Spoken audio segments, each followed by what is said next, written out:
Suppose we want to find the volume of the shape that is created when we rotate y equals 4x squared minus x cubed around the y-axis. Now, of course, rotating around the y-axis means if we were going to use disk method, we'd have to express everything as x as a function of y.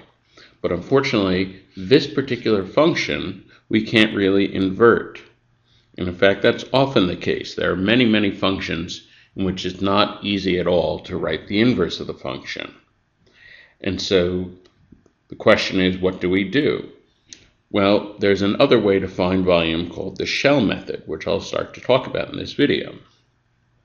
The idea is we're going to integrate along x, and each slice, like this, is going to be a cylindrical shell that gets rotated around the axis. Now, if we think about one of these shells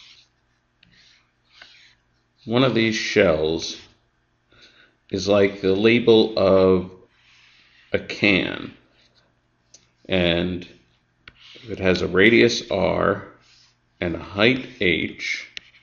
Really what it would be, if we cut it open, we'd get a giant rectangle, and this rectangle would have a length that is the circumference of this circle. So that length would be 2 pi r, and of course the height of the rectangle would be h, and then we're assuming that this has a little thickness dx. So 2 pi r times h times dx is the differential volume.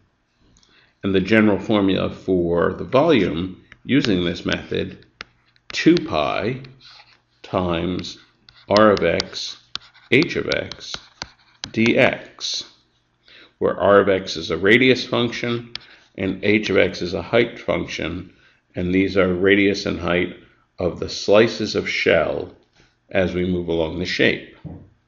Notice that we have a 2 pi in front of the integral instead of the pi that we have with disk method. And notice also that here with shell method, instead of integrating along the axis of rotation, we integrate perpendicular to the axis of rotation. So this is a very brief introduction to shell method. In the next video, I will actually demonstrate by finding this volume.